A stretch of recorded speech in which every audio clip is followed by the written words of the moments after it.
Two-thirds of Americans file for Social Security before reaching full retirement age. Two-thirds. The financial media frames this as one massive collective mistake, as if millions of people are falling into the same trap over and over again.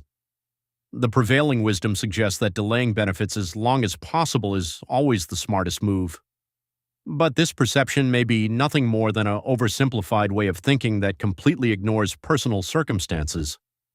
There is a critical truth that nobody wants to say out loud, one that is almost always overlooked. Sometimes filing for Social Security at 62 is not the mistake it is made out to be, but rather, within the context of your individual financial strategy, it can genuinely be the smartest and most correct decision you can make. Today I am going to prove that claim to you with solid evidence. First, let us understand the math behind all of this in full detail, because in order to make a correct and informed retirement decision, you need to know the numbers you are working with and understand their long-term impact. If you were born in 1960 or later, your full retirement age is 67. That is the age at which you receive 100% of your primary insurance amount, meaning your maximum starting benefit. However, if you file at 62, your monthly payment drops permanently and significantly. This is a penalty that comes with filing early, and it cannot be reversed. Consider someone who in 2026 has earned the right to receive $4,152 per month at full retirement age. This could be your neighbor David, your Aunt Margot, or your coworker Sam. If that person files at 62, their monthly income drops to $2,969. This is not just a reduction for the first year, it is a permanent decrease that applies to every single remaining year of their retirement. Now, what happens if you decide to wait until age 70? After your full retirement age, every month you continue to wait increases your monthly payment in a very attractive way. If this kind of in-depth analysis and practical information is useful to you, subscribe right now and turn on the notification bell so you never miss new content. Also, please do not hesitate to share your thoughts and questions in the comments. I publish new and valuable content every 2 to 3 days to help you make better financial decisions. If you find this information helpful, you can share the content you enjoy with your loved ones and help them improve their own financial literacy as well. Now, where were we? Right, what happens if you wait until age 70? After your full retirement age, every month you continue to wait increases your monthly payment in a very attractive way. This increase accumulates as an additional 8% credit per year, and this valuable credit stops building at age 70. In other words, waiting beyond 70 provides no additional benefit. Using the same 2026 example, the maximum monthly benefit for someone who waits until 70 to file reaches a striking $5,251. That means the difference between filing at 62 and filing at 70 is exactly $2,282 per month. That is not a figure to be dismissed, ignored, or taken lightly. On an annual basis, this gap amounts to roughly $27,000, and over the long run it can translate into hundreds of thousands of dollars in cumulative income lost. For this reason, you absolutely must carefully evaluate the impact these numbers will have on your personal financial plan. Now let us get to the fundamental question that occupies everyone's mind. Where is the break-even point? Meaning, when does the person who filed later finally pull ahead in total benefits and collect more than the person who filed early? This is one of the most discussed yet most misunderstood concepts in retirement planning. If you compare someone who filed at 62 with someone who filed at 67, the break-even point where the later filer pulls ahead in cumulative benefits is approximately age 78. If you compare someone who filed at 62 with someone who filed at 70, that critical point shifts to the 80 to 81 age range. The Social Security Administration designed the system precisely this way. The goal is for an individual who lives to average life expectancy to receive roughly the same total benefit regardless of when they filed. The only difference lies in how and at what pace those dollars are distributed over time. In other words, the system is actuarially neutral, and it is right at this point that the question which should deeply influence your personal decision-making process emerges. What if you do not reach average life expectancy? Or what if you live far beyond it? The answers to those questions are closely tied to your personal health, your family history, and your other financial resources, and they can be decisive when it comes to your filing timing.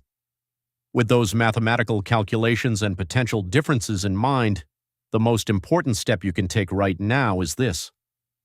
Go to the Social Security Administration's own website, log in, and carefully look at your estimated benefit amounts at ages 62, 67, and 70. That information is entirely personalized and based on your own work history. The rest of this video will walk you through, step by step, how to make the smartest financial decisions using those real numbers. Now let us move on to one of the most overlooked yet most valuable strategies, spousal benefits. It must be understood that your spouse cannot receive spousal benefits until you have filed for your own retirement benefits. This is a critical point that many couples are unaware of and typically learn about far too late. If your spouse has no work history of their own, or if their own Social Security benefit is less than half of your full retirement age benefit, then every month you delay filing means one less month of income for your household. The spousal benefit can reach up to 50% of your full retirement age benefit. For households with a single income or where one spouse earns significantly less, this is a serious and non-negligible additional income source. Let us think through a concrete scenario. You are 62 years old with a solid long work history. Your spouse is also 62 but does not have enough work credits or has a very low benefit of their own. If you decide to delay your own benefit until age 70, your spouse will also go 8 full years without receiving any spousal benefit whatsoever. Yes, your personal check will be much larger at 70. That is an undeniable fact. However, when you factor in your household's total income loss over those 8 years and consider your potential expenses, savings, or investment opportunities, during that period the overall picture can look very different. Individual optimization does not always mean household optimization. In fact, the two can often work against each other. Ignoring this subtle but vital distinction when making decisions carries a very high probability of costing your household hundreds of thousands of dollars in losses that are difficult to recover from over a decade. For this reason, when making your retirement decisions, it is absolutely essential that you evaluate not only your own individual situation but also the financial health and future plans of your entire household with a holistic approach. The survivor benefit strategy goes one step further, opening a more complex but potentially far more valuable door. When one spouse passes away, the surviving spouse has the right to switch to the deceased spouse's benefit if it is higher than their own. This provides a critical advantage, especially in cases where one spouse has a significantly higher earnings history. For example, if your spouse's earnings record is much higher than yours but their health situation is concerning and their life expectancy appears limited, you can file early based on your own record. This way, you start a certain income stream early on. Then, when your spouse passes away, instead of continuing on your own benefit, you switch to their larger benefit and receive a higher monthly income for the rest of your life. Through this strategy, you maximize what you receive from both records over time. However, in order to apply this strategy effectively, both spouses need to have an extremely honest, open, and sensitive conversation about each other's health conditions, genetic family history, earnings records, and life expectancy. Having that kind of conversation may feel a little difficult, but when you consider the financial security and peace of mind it can bring, it is absolutely worth the effort. Have you and your spouse ever sat down and discussed this kind of coordination strategy? How does the earnings gap in your household affect this kind of retirement decision and filing timing? Please share your thoughts and experiences on this topic in the comments. I read every single comment carefully and value each one. Now let us move on to another important subject that nobody really wants to talk about, one that is a little uncomfortable but absolutely cannot be skipped when planning for retirement: assessing our own life expectancy as realistically as possible. Most people, knowingly or not, make plans assuming they will definitely live to 90. But that kind of thinking is not just optimism, it can actually be considered poor and incomplete planning.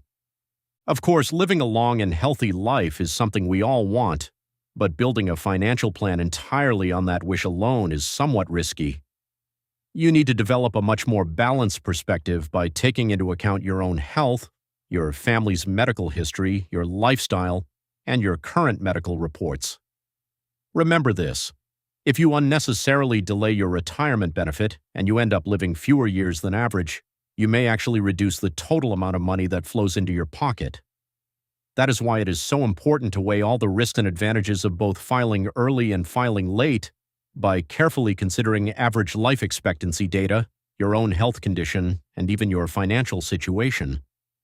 The average life expectancy of an American who reaches age 62 is approximately 84 years, but that is just an average. Half live longer and half live shorter lives.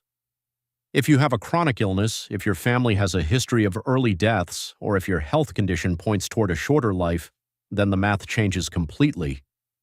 If you think it is unlikely you will make it to 78, then filing early most likely means more money in your pocket overall. A higher monthly payment is useless if you do not live long enough to collect it, is it not? Talk to your doctor, take a look at your family history, and incorporate that information into your plan. That is not pessimism, that is being realistic. On the other hand, if everyone in your family has lived long lives, if you exercise regularly, and if you have no serious health issues, then statistically speaking, it is quite likely you will surpass the break-even point, and waiting will increase the total amount you receive over your lifetime. How does your family history shape this decision for you? Please write that in the comments as well. I am genuinely curious. Now let us get to a point that will surprise many people. If you have a solid retirement nest egg, why would you file early? You can afford to wait, right? The logic works like this. You have retired, you are no longer working, and you are withdrawing money from your investment portfolio to cover your expenses. Every dollar you withdraw is a dollar that loses its opportunity for compound growth. If you collect Social Security early and use it to cover some of your expenses, you will need to withdraw less from your portfolio, and those investments will continue growing for 8 more years.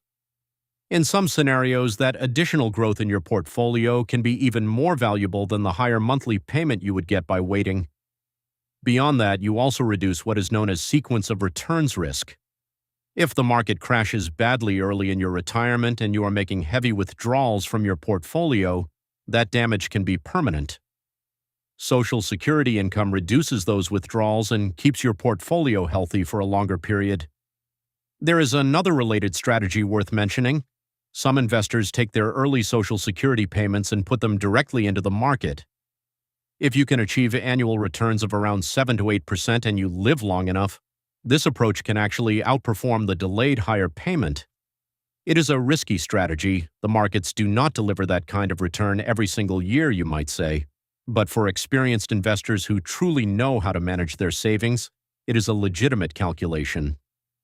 There are 2 more distinct but related situations to consider. The first, if you have a pension starting at a specific age or a deferred annuity income, you have already built your income base for your later years through another source. In that case, you do not need to maximize your Social Security benefit. You can use Social Security to bridge the gap years from age 62 until that guaranteed income begins, and once your other income kicks in, your combined monthly income will exceed your needs, and Social Security will become a supplemental income stream. The second, sometimes life does not go as planned. You spent decades doing physically demanding work: construction, manufacturing, nursing, manual labor. By the time you reach 62, your knees or your back will no longer allow you to continue, and chronic pain makes working every day impossible. Or you were laid off, and due to your age, you simply cannot find comparable work. Age discrimination is illegal but extremely difficult to prove. Many workers in their early 60s genuinely struggle to find equivalent employment after a career disruption. Unfortunately, this is the same story in every corner of the world. If you cannot work and you do not have enough savings to cover your expenses while you wait, Social Security was designed exactly for this purpose. Using it is not failure, it is proof that the system is working as intended. You have contributed to this system for decades. Why should you feel any financial shame about using it when you need it? Now let us get to the part where I need to be completely honest. the situations where filing early is genuinely a mistake. If you are still working with significant income, filing early is almost always a mistake. For those who have not yet reached full retirement age and earn more than $24,480 annually, $1 in benefits is temporarily withheld for every $2 earned above that limit. Once you reach full retirement age, the earnings limit disappears entirely. You take a permanent 30% reduction, and on top of that, your payments get withheld as well, both a permanent loss and an immediate cut, none of which makes any financial sense. If Social Security is your only or primary source of income, I sincerely recommend waiting as long as possible. The difference between roughly $3,000 and $4,150 is not just a number for some people. It is the line between getting by and truly struggling. That monthly difference is far more critical for someone with only one income stream than for someone with multiple, and overlooking it would be a serious financial miscalculation. If your family has a history of longevity and your health is good, the math also supports waiting. There are 5 concrete steps to help you make this decision. First, go to the SSA's own website and look at your estimated benefit amounts at ages 62, 67, and 70. Second, assess your health honestly, look at your family history, and talk to your doctor. Third, think about your household, not just yourself. Spousal benefits, survivor benefits, and household-level total optimization must all be factored in, because an individual decision made without considering these elements can produce serious and costly mistakes. Fourth, list your other income sources. Is Social Security a complement to your retirement income or the foundation of it? Because the answer to that question changes your entire strategy.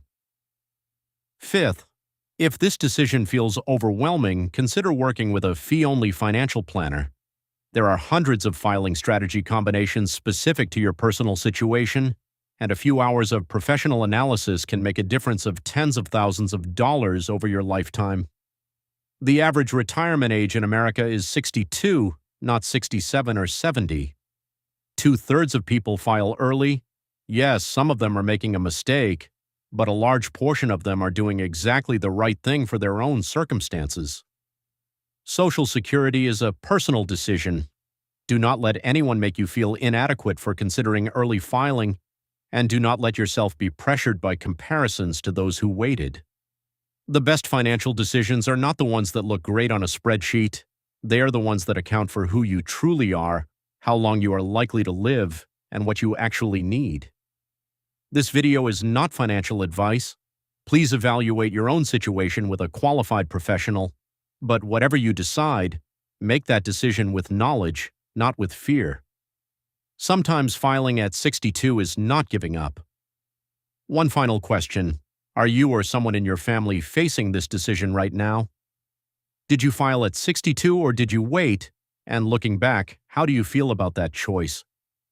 Share your thoughts in the comments. I genuinely read every one.